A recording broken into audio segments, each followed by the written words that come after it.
Okay. Hi, everybody. Welcome to our second seminar for XFC 2024. Last week, we had our first seminar on fuzzy systems and fuzzy logic.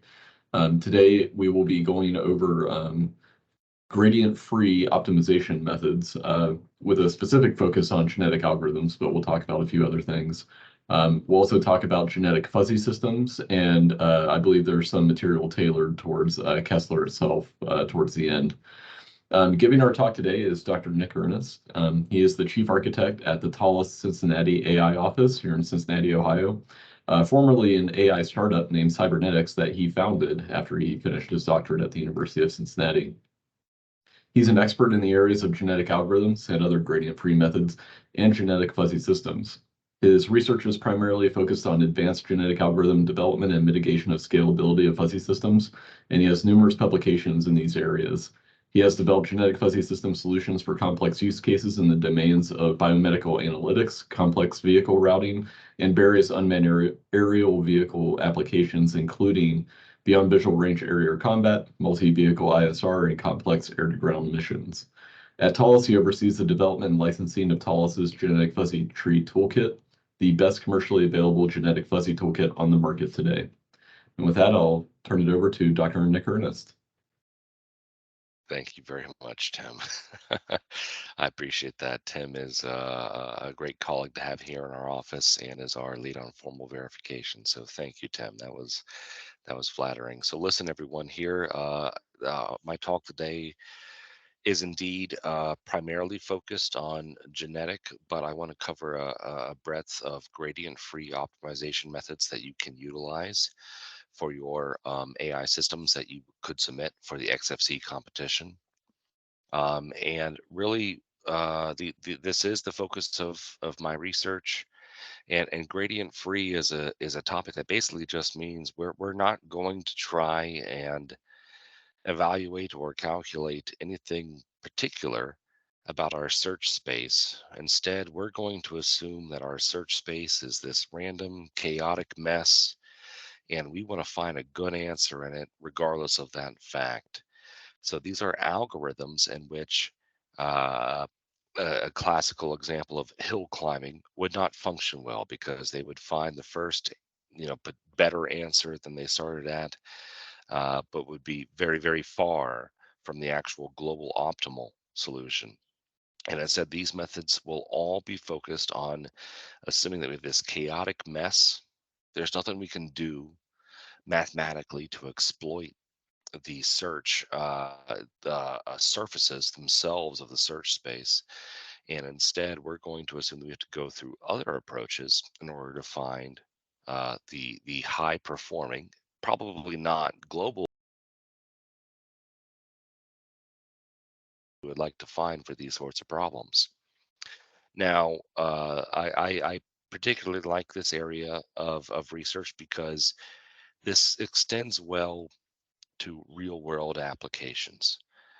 If we talk about simulation environments where we can come up with really very specific learning solutions for, they're usually pretty clean, pretty sterile, if you will.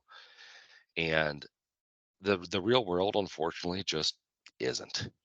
So a big benefit of a lot of the approaches that I'll talk about today here is that we can extend these solutions to messy real world applications with adversaries who their behavior adds additional layers of chaos and randomness to the overall search space that we're trying to optimize through. So this is a particular approach. It's not the only, by no means. When it comes to the XFC competition, you don't have to use gradient free optimization, but it plays well here. It does well, and it extends well into real world applications. So here we go. Kind of what I was talking about here. You see in this picture on this first slide. Here we're just looking at a very simple 2D problem, trying to find a global maximum. Just so we're all on the same page when it comes to terminology. Global maximum here, or global optimal. They hear this as a maximization function. The global maximum here, that is the actual true answer. That is the thing we want to find. A local maximum is, a good solution compared to its neighbors, but is lesser than the global. So as you can see, if we have a hill climbing algorithm and our current state is this bullet point right here, it's going to go up and it's going to improve. It's going to improve us from our current state. But as you can see, it's quite a ways away from our global optimum. Um, and there are other difficulties that can present themselves to other approaches when it comes to gradient based optimization approaches, where the algorithms can have difficulties with flat local maximums. And realistically, the main thing that we're trying to avoid is getting stuck at some solution that could be, terrible compared to where our algorithm could be. So that is the main focus of gradient free optimization methods, is finding this global maximum or something that is close to it, and not being vulnerable to being stuck at local maximums that could be incredibly low performing compared to others. Note, though, that most of the methodologies I'll be talking about today, and certainly the main one I'll be talking about today, is genetic algorithms and evolutionary systems. They offer no guarantees of finding the global maximum. So that there are plenty of weaknesses that come with this approach as well. Um, they offer they potentially, I should say, they potentially offer an assurance that they will not get stuck given enough runtime. They will not deterministically hit some low performing local maxima. But on the flip side of that coin, they offer no guarantee that they will hit the global maxima either. So there is a bit of give and take to this. However, often when it comes to reinforcement learning, we're training through interaction with an environment, as we are here in the XFC, or at least as you could be here in XFC. You could create a data set and train a system on this, but I bet for the most part we're going to be training within the Kessler environment, within the asteroids environment. Um, Calculating a gradient and performing other methodologies can be either difficult or outright prohibited. You can't. There is no way to mathematically define the requirements of other optimization approaches, um, accurately at least, without abstraction. So the benefit is not just the fact that they won't get stuck or that they potentially cannot get stuck at local maxima, but another benefit of gradient-free optimization methods are that they can be, for most of them, applied to basically any problem. There are almost no mathematical constraints at play here. So you can utilize these approaches for any sort of optimization problem that you may have. So I'm going to cover just a few other approaches rather rapidly, and then we'll get to genetic, because that is the one that I focus on, and it's also the one that literature affirms is most directly tied to fuzzy systems. Again, not saying it's the best, but historically, genetic and fuzzy systems have been very, very heavily tied together. The first of which is particle swarm optimization. Here we have a population. And when I say a population, you'll hear that word a lot during this lecture. What I mean is a set of potential solutions to a problem, a set of points on the graph, a set of encodings of a certain system. And in this case, they are evenly distributed initially, as you can see in this GIF that's running. They don't have to be with PSO, but I think very frequently they are. You spread out a distribution of potential solutions across some plane. Here you see this is just a 3D problem. Um, but they're trying to find some maximum z value on this XYZ plot, and z being the color here on the, or minimum, sorry, minimum z value on this plot that you see. And the contribution from the best solution is very frequently fed back into the algorithm, such that the individuals of the population move towards the individual that currently has the highest fitness, the highest proximity to this lowest value that we have on here on the plot.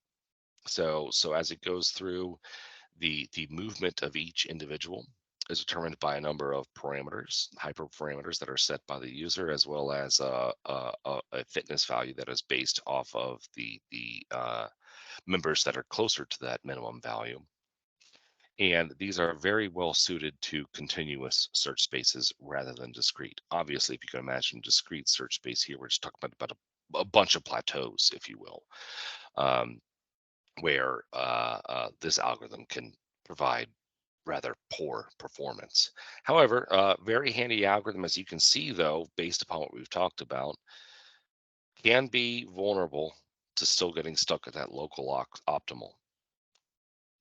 Pattern search, here we're not talking about a population. Rather, we're talking about an initial solution that is provided, and some algorithm is doing something to move that initial point in order to reach the global optima. Again, not gradient based, but you could argue implicitly is, because of the fact that it is evaluating its performance differences between the steps throughout its algorithm. These step sizes, they are in almost all of these approaches dynamic, and they get smaller based upon how much the fitness of the current solution is improving, such that it can hone in somewhere. As you can imagine, yes, this is also still vulnerable to local optima. However, has a nice benefit of it's very simple. So very few hyperparameters that you need to set. And no, when I say hyperparameters, let me take one step back.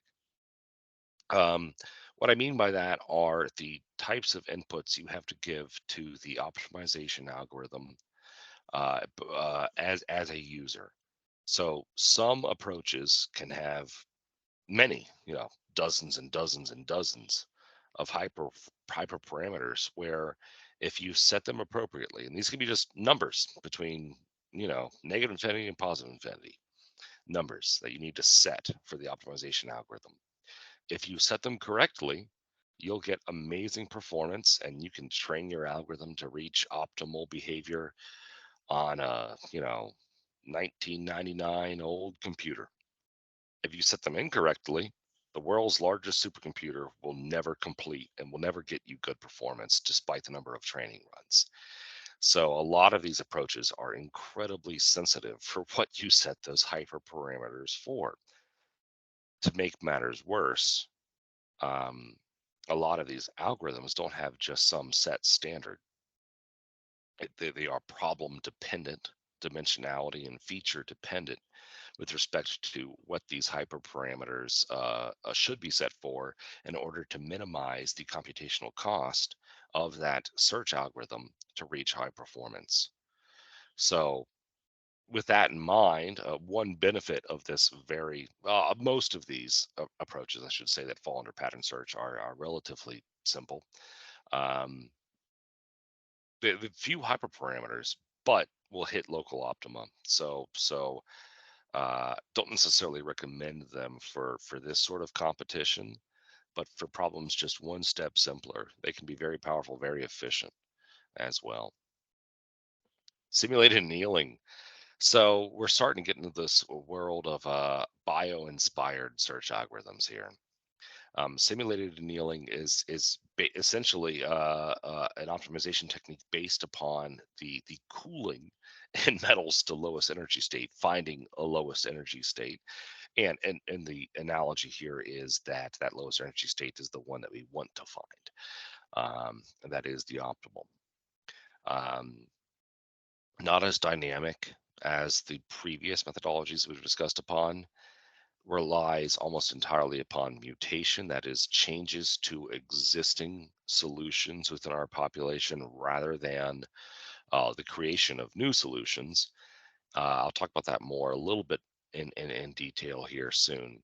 But for many approaches, especially those with low dimensionality, low number of features, SA can be a very powerful tool as well. So, for the focus of this lecture here is it's going to be on evolutionary algorithms. So this is an umbrella term. It's a collection of algorithms that seek to solve problems via emulating survival of the fittest evolution. Main topics here are genetic algorithms, GAs, which that's really what we'll be talking about, evolution strategies, and genetic programming. ES and GP, very interesting fields of research. Genetic programming in particular is something that I find fascinating, but it is probably well above what would be expected during the XFC competition. Um, a GA, a genetic algorithm here, we're optimizing a set of code. Genetic programming, that's more involved with writing a set of code. um, but they all underneath the hood, they all utilize the same sort of principles here, where we are utilizing some evaluation of the fitness or performance of a potential encoding of something, whether that be a set of parameters within a code set, aka a set of parameters that define a fuzzy AI system to compete within the asteroids game, or genetic programming. Here we're talking about a set of text characters that define alphanumeric characters, I should say, that define a code base. Either way, we have a population of an encoding, and the fitness, the performance of each of the members of that population are evaluated against some metric or some sets of metric, and then those members of that population breed amongst each other. What that means programmatically here, we're swapping portions of their encoding with other members to create a new population. And the theory here is that over time, a higher fit population will evolve, and in particular, one solution will eventually reach high performance. And these methodologies, all of them, if set up properly, if that is the intent, can be very resistant to local optima, such that they can find high performing approximate solutions to very complex problems, where a simple hill climbing algorithm that just picks a random point and hill climbs to the nearest local optima may be very underperforming compared to what would be the output of an evolutionary algorithm.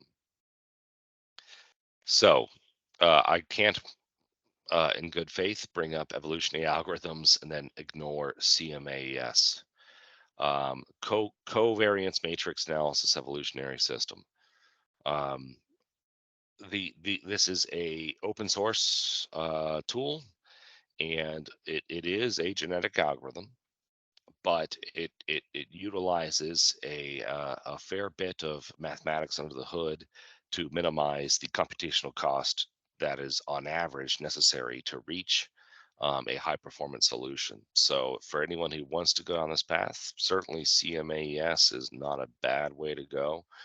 And there are open source Python packages out there that utilize it. I'm going to talk here about GAs at a very low level, such that if you want to create your own from scratch, you're by all means, please feel free to do so. It is very simple. It is not that hard to make a genetic algorithm from scratch. Um, these approaches here, we have an algorithm that encodes a potential solution to a problem, like I said, and then evaluates a population of potential solutions. Typically, the first generation, the first population, is just random values, filling in all the parameters. And then they are evaluated. Breeding occurs between them. The encoding, the different encodings swap their material between each other, create a new population.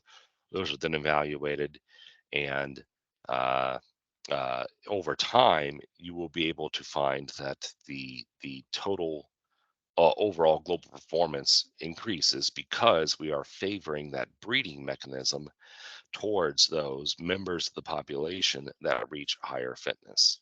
What you're seeing in the GIF here is just a simple track game. Trackmania, if anyone's ever heard of it, this is just some simple 2D, you know, very, very solid linear version of it. But either way, it's Trackmania. And you can see that throughout the generations, our best member slowly slowly evolves and reaches further points in the track.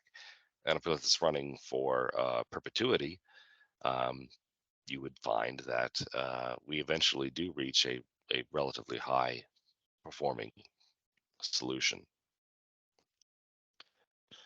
For the terminology for GAs here is something that varies significantly. So what I have on this slide that's showing is not necessarily gospel. Different texts show different things, but this mostly fits with what Goldberg, who is a primary author in this field, presents. So when it comes to an encoding of a solution, when I say a member of a population, well, what does that really look like? Um, it looks like programmatically a long list of numbers. That's what it looks like. And each position, each index within that list or vector or whatever programming language we want to talk about corresponds to some value that will feed some parameter within the AI system. And the um, the value itself can be interpreted differently. So in this example on this slide, I'm just showing binary encoding of a solution. It doesn't just have to be binary. A lot of GAs, genetic algorithms, operate on integers, um, but you can have floats as well. There's a lot of things you can do, and there's different open packages you can find out there, especially in Python for genetic algorithm encoding. But for example, on this slide, we're just going to say that these values are binary integers that make up our encoding. And so with this analogy, an allele is an individual value within a specific encoding, and in this case, either 0 or 1. A gene is a collection of alleles, and typically these define some aspect of the solution, some related aspect of the solution. I'm going to show some examples later about what I mean by that. But you could say from the XFC asteroids perspective here, one gene could help make the rule base for a fuzzy system that defines asteroid avoidance or evasion. A different gene defines the aiming, how much you lead your target when you're trying to shoot at an asteroid that could have some, velocity. So you must aim, lead your target by a bit. Here's what I mean with that. A gene is defining some aspect along those lines. A chromosome is one whole member of your population. That is an entire encoding of your system, an entire coding of a solution to that problem. Your population is made up of a group of chromosomes. Uh, Typically, that population size is quite higher than the length of a chromosome. Ideally, you would like to have a population that is significantly higher than the length of your chromosome. And the environment in which all these chromosomes are evolving within, that is your fitness function. That is your search space. In our case, that is the Kessler game that you will be training within if you utilize this approach. So to go one level lower in detail here, the genetic algorithm process, again, quite simple. Initially create a population of chromosomes. Really, there's one bullet point before that where you determine your encoding of your population. You encode that chromosome such that all the values that it can take are associated with some parameter within your system. Then, and as I said already, most typically you initially create a population via just random number generator. You create a random population of initial solutions and then perform that while loop. So until performance reaches a global optima, which odds are very high that if you guys set up your fitness function correctly, you're not going to have some optimal performance that's reached. Instead, you're going to have a bunch of terms that measure either good behavior or bad behavior. And so it probably will be some loop that may not be programmatically a while loop, may just be an if loop for a certain number of generations, but you'll be running, and at some point in time you're going to stop running because you'll be just out of time. um, the next step within that loop will be to determine the fitness of each chromosome and then create a new population. That creation of a new population here will occur via different mechanisms that you have encoded within your genetic algorithm or that are currently present within the open source genetic algorithm that you will utilize. Classically, there are two main mechanisms within GAs for that creation of the new population. The first of which is crossover. And crossover involves the combination or swapping of the alleles or genetic material between two different chromosomes, between two different members of your population, creating a new member out of both of them. There will also, more often than not, there will be a mutation mechanism present within a genetic algorithm. And what this will do is it will modify an individual chromosome. So here there is not, two parents. Instead, something is changing to a current member of the population to create a new member of the population. Whereas in crossover, again, you have two members of the population creating a new one out of their own, their combined material. So at a very, very high level, that is what a genetic algorithm is. Look at this graphically. Here we have it. So we initiate our population. Again, more often than not, it's just going to be random numbers. We have our fitness evaluated across through evaluation within our simulation environment. Again, here within the Kessler's asteroids game, we breed a new population based upon biased towards rather the fitness of the individuals within the population, and they go through that same process until we reach some performance metric that we are satisfied with. For a lot of simple problems, let's just say you have a data set, like we're trying to classify something. A classification data set could have some sort of optimal termination. Once we reach optimality, stop training. Uh, Odds are very high, though, again, that you're not going to have that optimality termination in this sort of problem that you're trying to solve. And so instead, it's going to be evaluating until you reach a certain time. You've expended so much time, you need to create a solution, just pull out a solution after so many iterations of this process, and then evaluate it. So I'm going to go to this slide here. So with that being said, GAs are not a magical be all end all solution. They don't offer a guarantee of reaching any level of performance. They are non-deterministic. There's a lot of randomness involved here.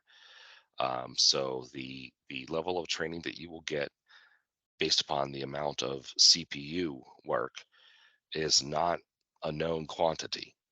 Um, so that there are reasons why other approaches can have other benefits, especially within certain types of problems.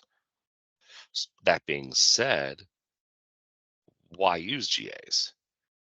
Well, honestly, I'm not going to go through these bullet points in order, but honestly, the primary strength of them is they can be applied to basically anything. As long as we can encode a solution format, which can be an abstraction of the total types of solutions that are out there.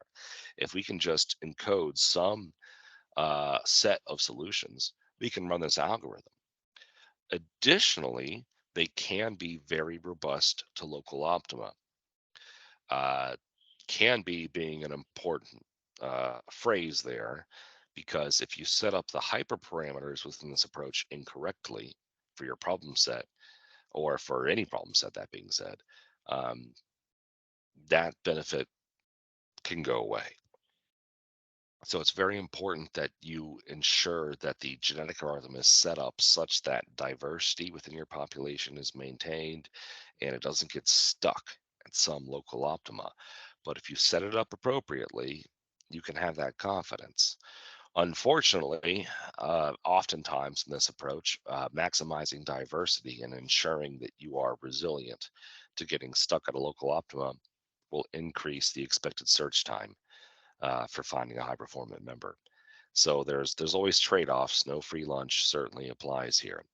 But if you set them appropriately, you will find a point on that Pareto front of vulnerability to local optima and computational cost, where you will be able to reach good performance with the resources that you have on hand. Additionally, as I said before, they can apply to anything. You don't have to do any sort of analysis of your search space. You just assume your search space is some garbled mess, and you leave it alone. So they're very easy to set up. I mean, honestly, a very simple GA can probably be 100 lines of code to set up a GA to optimize any given system. Um, they are universal. You can reach global optimal with this approach, especially if you set it up correctly. You can be assured that with infinite time, you will reach global optimal, just like you would with random search. However, the hope would be that if you set up your GA correctly, that it would be more efficient than random search in terms of finding high performance solutions. So there's a lot of positives, but really I do want to make it clear though that when it comes to using a GA to optimize a fuzzy AI system for a problem like we're talking about here in XFC, if you have your hyperparameters set up incorrectly, if you have your encoding incorrect, uh, you could waste all the compute time in the world and never get a good solution. So it is something where you must be certain that you are doing so correctly. How do we do that? How do we become certain? That's going to be what I talk about here next. Um, Certainly, the expectation isn't you just develop your system and then hit run on this and expect to have a deliverable at the end of it. No, no, no. The development process looks quite a bit differently. So I'm going to talk about a few high level concepts and then show you some examples that we've done in similar problems. And I'll even show an example of what we've done in almost the exact problem that you're doing with within the XFC challenge. So when it comes to the fitness, the performance of an individual member within your solution, or if you remember the analogy, an individual chromosome, that is defined by this, what we call a fitness function. Most of these approaches have it, not just a GA term, optimization function, cost function, fitness function, whatever have you. Um, and essentially, this is what's evaluating the optimality, the degree of optimality, rather, of a particular member of your population. An important characteristic of your fitness function, regardless of the approach that you want to utilize, is that it it it allows a a non-binary, a continuous search space for the GA to go through. It's not necessary. It certainly isn't, but it certainly helps your algorithm if all of the small things that are good get rewarded and all the small things that are bad get punished, rather than just did you win or did you lose, 0 or 1, in terms of a fitness value for the evaluation of a chromosome. To tie it to our asteroids game, you can imagine that you can win or lose. Again, it's a score based game. If you get more asteroids than your opponent, you can win or you can lose. So we certainly can make it binary, but we can think of a lot of things where, well, we want our AI system to be accurate with its aiming because we have a limited amount of bullets. We want it to be fast because we're going to be competing against other AI systems, and it's a race for how many points we can accumulate before all the asteroids are defeated. Let's just assume it gets to the point where all the asteroids are shot. Um, well, at that point in time, it's just a race to who gets the most points. We can also imagine, well, if we train our AI system, we don't want it to die, to be defeated by running into asteroids. So maybe we can add some reward for not being close to being hit. Not even not being hit, but not being close to being hit. Or perhaps a penalty we could assume, or we could assign if the if your ship gets very, very close to being hit. A lot of times it could be penalized, versus if it completes the same mission and it almost never gets hit, then it could be not suffer that penalty. So that's what we need from our fitness function. That really helps the GA, and honestly, it helps all the algorithms I've talked about perform well. If you have a search space that is conducive to reaching the behavior that you desire. At the end of the day, whatever you type into your IDE before you hit run on your machine learning session, that is what the algorithm is going to be aiming towards. So it will be up to you to make sure that you have set out a path that leads to the desired behavior that you have. Um, and that can be a monumental task depending upon the application at hand, because there's a lot of complexities that may need to be considered. And more often than not, in the types of applications we're talking about here, the sometimes good behaviors can step on each other's toes. And some things that are good can hurt other aspects of your system, and some things that are bad could be good for certain other aspects of your system. So there's a lot to take into consideration when designing your fitness function. We often tell folks that are using our approach and trying to create AI systems that follow our lead, that your fitness function is by far and away the most important few lines of code that you can have, um, compared to the rest of the simulation environment and your AI model itself. Your fitness function is incredibly sensitive. So having it just right is very, very important. I'm going to go through some process here about genetic algorithms, and then show some examples before we conclude and leave some time for questions. So I've talked about how we have a GA, we have a random set of potential solutions to a problem at our first generation. They're all evaluated against some fitness function. And once we have that, we have some ranking of these solutions are bad, these solutions are good. What do we do from there? I said before, we breed a new population favoring or biased towards the more fit population. Well, there's a few different approaches to do it. And I'm just going to cover two of the more popular solutions right now. First of which is tournament polling. Very simple.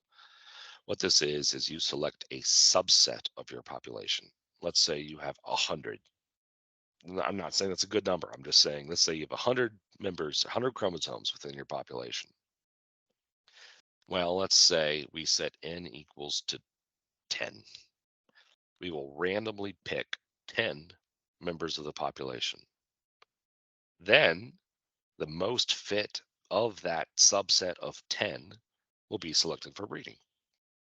And we'll do that 100 times to create a new population. Now, this obviously has a few things we need to be aware of, especially when it comes to how what we set as a value of n in this case. If you set n equals to 1, congratulations, you have created the world's most computationally inefficient, or probably not, but a rather computationally inefficient random search algorithm. If you set the answer to 100, you're going to hit a local optima, and it's not necessary that you're stuck there forever, but probably will be rather quickly. Again, if you set n equals to 100, your population is 100, then all you're doing is creating a new population entirely based off of your most fit member. Odds are, it's not hill climbing, it is different, but in practice, you basically just did hill climbing, you could say. So there is a trade-off there, and that is one example of a hyperparameter where if you set it incorrectly, for lack of a better term, or suboptimally, I should say, you're going to get very, potentially very poor performance out of this approach. If you set it perfectly, if you have ultimate insight into your search space and you set that great, you say, no, I think my search space is relatively smooth. There's not a lot of really terribly damaging local optimas, and I don't know. Therefore, n equals 27, and you guess it right, you'll get great performance. Amazing. But the problem is, you really can't do it. You reach a problem. An XFC challenge certainly reaches the threshold of a complex enough problem where you're not. So instead, we're going to pick intelligently a guess of creating a polling style such that we maintain diversity, but it's not just random search. So a rule of thumb would be, if your population size is 100, I would say n equals like 5 to 10, something like that is what you would do with tournament polling. An alternative is roulette wheel polling. And here, it's just a roulette wheel where the size of the roulette wheel is based upon the fitness of each member of the population. So let's say, for simplicity's sake, let's say we just have a population of 2, and the optimal value is 10. We know one member has a fitness of 8, the other member has a fitness of 2. Well, one of our chromosomes would have 80% of the roulette wheel, and the other chromosome would have 20% of the roulette wheel. And we would just do a random number generator, see where it lands. If it's within either of the chromosomes range, then they get to breed. Now, of course, we're going to have a population much higher than that, but the analogy holds. The benefit of this is obviously one less hyperparameter for you to set. Additionally, in a tournament polling style, unless n equals 1, the weakest member will never have a chance to breed. In this case, the weakest member does have a chance to breed. Is that good or bad? You tell me. It's problem dependent. Odds are, especially with my experience, that I like to say that it's good to have anything be available as a possibility when it comes to finding some new potential solution compared to our current highest optimal value that we found. So I lend myself, I lean towards roulette wheel polling generally, but tournament polling, very useful too. No problem at all. These are just 2 approaches, not at all saying you have to follow them. Most of the open source packages you'll find will have either or both of these as options. For time's sake, I'm going to skip ahead. I'm going to go through this a little quickly, but this presentation will be available to everyone. Um, Breeding. Once we have selected our members for breeding, as I said before, crossover involves 2 members of the population. Mutation just involves 1. Typically, crossover has a high probability of happening, and mutation has a smaller percentage of happening. This just naturally fits, let's just say, nature and our real world. By no means are those rules of thumb at all something you have to adhere to, though. They are problem dependent. What percentage of crossover versus how much you should focus on mutation are um, very problem dependent. The differences between the two are that crossover, it affects the entire chromosome encoding. With most types of crossover, I should say, and affects the entire part of the chromosome. Whereas mutation could just flip one value. Let's say your chromosome has 100 binary values. There could be a mutation mechanism that just flips the last binary value. So instead of a 0, it becomes a 1, or vice versa. And that's all it does.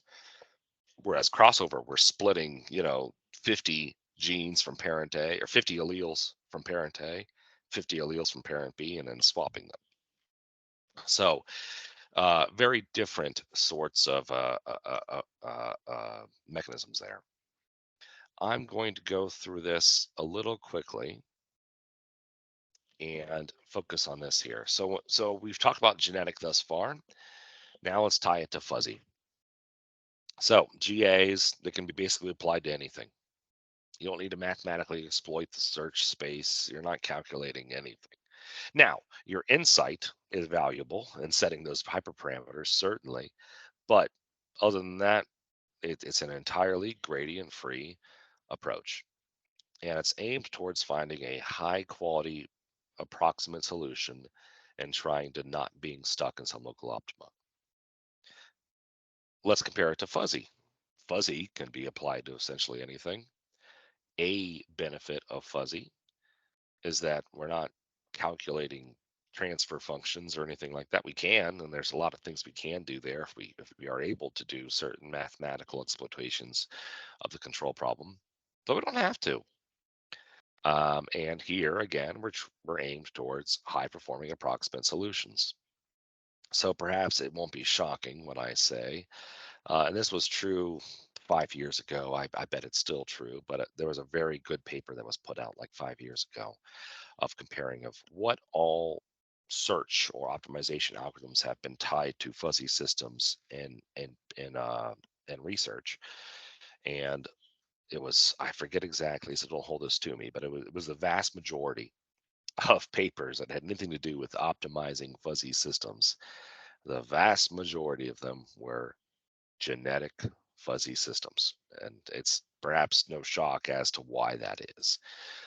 It's kind of a natural pairing here. So when it comes to genetic fuzzy systems, there are two main components that we are trying to optimize: our membership functions and our rule bases, MFs, RBs. Those are the two main components. You could throw in other things as well. If you want to do different types of fuzzy systems, you could optimize plenty. If you just want to stick with like Mamdani fuzzy systems, you could add in the defuzzification method that's utilized. Could be also a bit of your encoding with your genetic algorithm. Just throwing it out there as an example. I'm not saying it's a good idea. I'm just saying that you could. However, here, the process is the exact same. Our fitness function is the evaluation of this fuzzy inference system, or FIS, in its environment. And our chromosome is just the encoding of a FIS. So I'm going to skip ahead and talk about one of the main approaches, but there are many approaches when it comes to genetic fuzzy systems. So don't take this all as something you have to adhere to. But one main approach is the Pittsburgh approach of genetic fuzzy systems. And that is where one, I know this says gene, it should say chromosome, one member of your population is an entire encoding of a FIS. An alternative approach is called the Michigan approach, where the total population is the encoding of one FIS. Uh, what I have found throughout my career to be much more effective in the types of problems that we're looking at for this competition, especially, is the Pittsburgh approach. So here, each member of the population will define our fuzzy system. Now, there's a lot of ways we can encode this.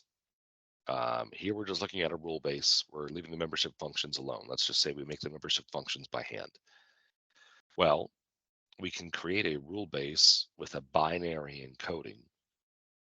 However, the problem with this is that it can be quite cumbersome, uh, uh, and is definitely not the most friendly encoding to our search algorithm that we're utilizing. So what you're seeing here is a two input problem. X0, X naught, and X1 are the inputs. Y is the output. And you're seeing each of the inputs has three membership functions. Therefore, we need 9 rules.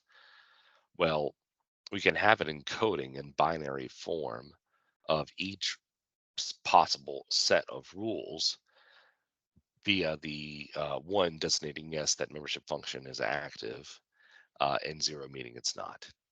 However, we very frequently don't like to work with this, and instead, I'm going to say that we're going to use decision tables instead, and I strongly encourage you to do so. So here we'll spend some time on this slide.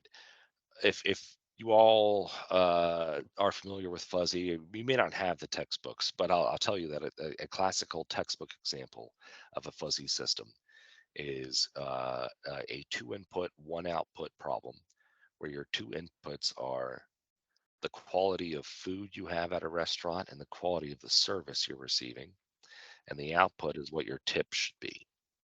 Well, we're going to take this sample problem, make three membership functions for both our food quality and our service quality of bad, okay, and good. And we're going to do the same thing for our output for our tip of bad, okay, and good. What we can do here is define an entire rule base. Again, if you have a full size rule base, it would be 9 rules in length. Again, 3 times 3. So you need a rule for every combination, for every cell in this matrix. You'll need a rule if you wanted to have a full rule base, which isn't a requirement. Well, then we can just encode it via this right here. So what you're seeing is 011, 010, 020 corresponding to the rows within this rule base. That's the Pittsburgh approach. That's what we're doing here. We're saying bad tip, okay tip, 0, 1, 1, 0, 1, 0, bad, okay, bad, 0, 2, 0, bad, good, bad. I'm not saying that's a good rule base for this fuzzy system, but just to tell you how to encode this within your solution. And what you see on the right side of the screen is just the same thing, or not the same thing, but it's the same encoding of a different chromosome within the population. One benefit of this approach is that it's very easy to perform crossover mutation on. So crossover here, we're just going to take 2 chromosomes, this top one here, this bottom one. And here we're just going to do simple, what's called 1-point crossover. We're going to pick randomly a spot in the chromosome where we're going to cut it in half and swap the halves. So as you can see, these 2 parents create these 2 children. And this encoding down here of bad, okay, okay, bad, okay, good, bad, good, good corresponds to the first child that is put out from this. So um, that's just one example of what this process actually looks like from an encoding perspective. You don't have to follow this. There's a million ways you can encode a GA to optimize a fuzzy system. But I encourage this one, especially for the sorts of problems that we're looking at. So I'm going to now spend just about 10 minutes and talk about problems that we've worked on in the past where we've utilized this approach. And in particular, I'm going to show an example here. The context of this problem I'm not going to spend much time on, but is far more complicated than the XFC problem. But underneath the hood has very similar roots. This problem is beyond visual range, air-to-air combat adversarial problem. And we created a fuzzy system to essentially control vehicles within the simulation environment throughout fully autonomously throughout missions. The work that we did here involved a simulation environment called AFSIM. Not relevant, but it's a high fidelity simulation environment. What I mean by that is it's expensive to evaluate. It's a physics-based sim environment that takes a lot of things into consideration. And so it is very computationally expensive to push through a lot of runs or missions within this simulation environment. And we created a fuzzy AI system that has a lot of FISs within it. I'm just going to show here. I'm going to show one example here. We have a diagram on the screen right now, which just shows the number of FISs we have involved for determining when we want to shoot at an enemy. And in particular, what you see here in red, those are fuzzy inference systems. So each of those red boxes have rule bases and membership functions that need to be optimized by the genetic algorithm. The blue boxes are just inputs from our data that we have on board. But as you can see, there's a lot of FISs, and more precisely, there's a lot of rules and membership functions that we need to optimize. And this is just one facet. This is just determining whether or not we want to shoot or not within this problem. To go to the asteroids example, there's a lot of decisions that we made each time step that go well beyond just shoot or not shoot.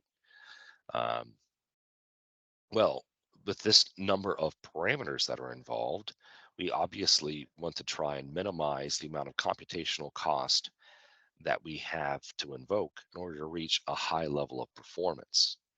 So what I want to show, and this video shows it somewhat, but the later ones will, when we're coming up with our fitness function, well, it's not just the values of did you defeat your enemy, did you win? Like I said before, it involves everything of how close to you or how close to being defeated were you? How much fuel did you use? How much control effort did it take? How long did it take to complete the mission? How accurate were you? Et cetera, et cetera. When it comes to XFC, there's a pretty high level of parameters that you could create to try and optimize for. The optimal controller within the world of beyond visual range air-to-air combat defeats all of the enemies using no gas, using no missiles, no bullets, is never detected by the enemy, and never loses sight of the enemy. Does it reach optimality? No, it's impossible. That's not going to happen. So that's why I say you're never going to have some. Yep, it did it perfectly. It spent zero gas and zero missiles and zero bullets, and it just beat all the bad guys. No, there's going to be some cost associated with each loadout, with each mission. However, we can try and optimize to get as close to that as possible. Now, what I said before when it comes to high fidelity simulation environments, um, let's just say one evaluation of an engagement takes 15 minutes of real time. This simulation environment could function at like 4 times real time. But if we just train an AI system, and this is true gradient free, non gradient free, I don't care. This is true of any approach. If you just train it, your AI system for one sample, it's going to be incredibly overfit to that one sample. If I trained this system, and here we're training the red planes, by the way. If I trained the red planes on this one sample where we already have blue surrounded, and then I threw the same post training, I threw that model up against a regular mission where blue doesn't start out surrounded, it would be bad. It would be really ugly. We would lose. Odds are red would be doing random things because, again, in a genetic algorithm, a large portion of this is not being evaluated right now. And the initial solution is a random a solution. So it's something you have to be cognizant of. However, because of the time it takes to evaluate so many of these missions, small, short bursts of critical elements of the problem um, make up a very efficient training portfolio or fitness function such that you can train your entire system without having to have a lot of resources available to you. I'm going to go one step further, and here's some videos about missile evasion. I'm just showing these, but to make the point across, you could train your AI system against 100 full asteroids games. So it's random, initially. It's the same ones, the same 100 random asteroid layouts, and against the same AI behavior that is your adversary. However, the time that is involved with that will be rather significant. It will probably take resources more than what you have access to. And instead, having a training portfolio where, yes, maybe your thing plays through some full games, um, through some full missions, but additionally has some very small, specific scenarios that it has to fly through and uh, you know dodge an asteroid that's coming at it quickly from a certain direction, shoot one then the other. There's a lot of small scenarios you can come up with that are very quick to process, but very valuable in terms of the, let's just say the educational gain that we gave to this training algorithm per compute resource that it requires, rather than evaluating a full mission where, especially the worst case scenario, you have a full mission that's incredibly easy. You're going to be doing a lot of compute crunching on your GA side, and getting very little gain from it. So there's a lot that you need to be aware of as you go through this. One last thing I'm going to talk about is adversarial training. This is an adversarial problem. You do have your opponent to consider. Your opponent can only interact with you in certain ways, but if you just train against one adversary, or let's say you submit a solution that trains against no adversaries, which you can totally do in Kessler. You can just have your ship, no other ship. Well, then you're going to have a weakness for potentially you'll have a weakness for what the adversary is going to do to try and exploit you. So in an optimal setting, in a real world, you're working for a company creating one of these solution settings, you're going to want to have an AI system that is trained against a breadth of different scenarios that it could encounter, as well as, especially from an adversarial setting, those same portfolio of different encounters against different types of enemy behaviors. So as you can see very quickly, the optimal training portfolio or fitness function quickly explodes to become quite computationally complex. Um, so it's something for you to be cognizant of, is to try and train against different bad scenarios and against different types of enemy behaviors. Now, I'm not going to go into full details here. Um, we've created a solution for this problem here at Tallus, which we show at demos and conferences. In fact, we were just at a conference a few weeks ago where we actually showed our solution to this problem. Um, and it trained, it probably took, let's just say from CPU time, more than a day of training of CPU time was the end result. Much more than a day of training of CPU time. So keep that in mind. And it's not the end all be all solution. It's not the perfect solution that could be created. It's just a demo that we made in our company. But for your competitions, you should assume that training your system is going to take, for some of you, if you just say you have one laptop you have access to, it could take 3 days.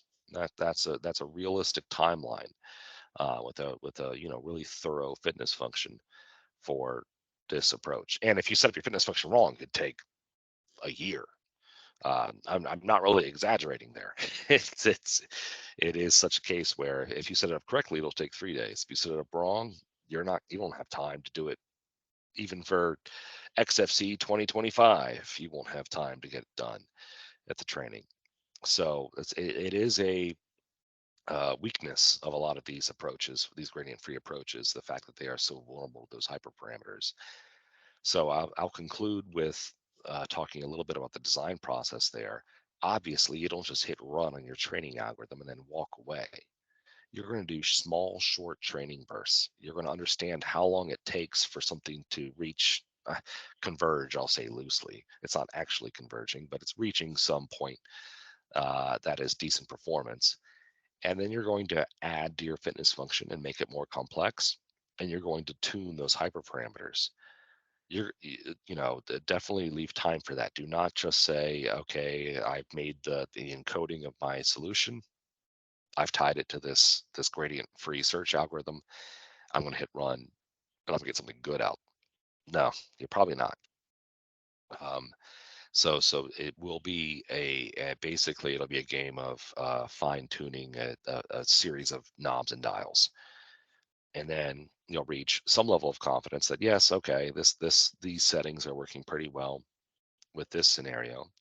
I'm now going to make the scenario more complex, the fitness function more complex, cover more things, and hit run. And it took, it took 1 hour to train and get good at one mission. I now have 10 missions or scenarios in my portfolio. So I'm going to assume that's going to take, I don't know, 20 hours to get good at. That's where you'll be.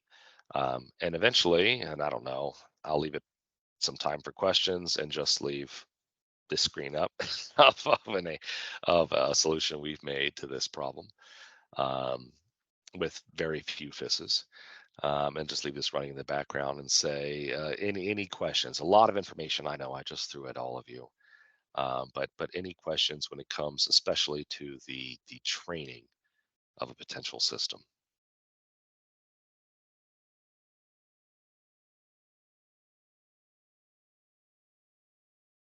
And I realize, Tim, we only have a few folks in the audience, present, so there may not be any questions. Yeah, Anything you think I that's okay. missed, Tim? Not really. You did a pretty good job. I'll add that there are a number of open source packages out there, quite a few in Python for all these different things that Nick has gone over. He mentioned that there is one out there for CMAS. There are a lot for CMAS actually. We do have a couple that we've recommended in the past, but again, we don't want to dictate the learning method necessarily. So our recommendation would just be for things that we have experience with, like Deep or some of the CMAS packages. I'll also remind everybody that this is being recorded. It'll be up on the YouTube channel along with the other seminars. And if you do have questions after the fact, please just let us know. We can forward your questions and other things to Dr. Ernest as well.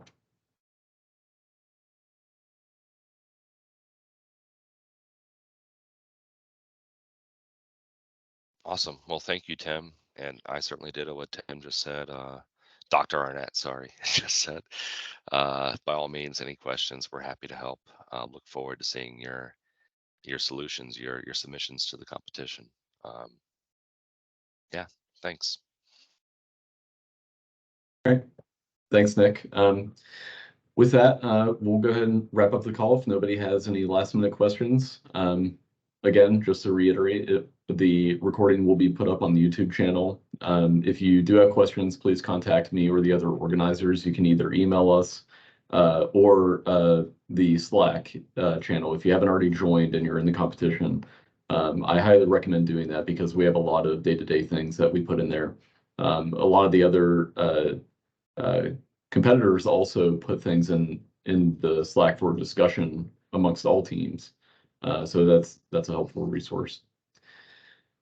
Next up, on the schedule for XFC, we do have a few more seminars, one being given by Dr. Scott Dick on explainable fuzzy systems. That has not been scheduled completely yet. We're working on the schedule for the remaining seminars, along with an introduction to the Kessler game itself, which will be given by Zach Phillips, also here at Hollis. So we will get those scheduling issues worked out, and I'll send out invites and update the schedule on the website as well for everybody. All right, with that, we will call that a wrap today on the gradient-free optimization and genetic fuzzy seminar. Thanks again to Dr. Nick Ernest for lending us his time and expertise. I'll see everybody in the next seminar. Thanks.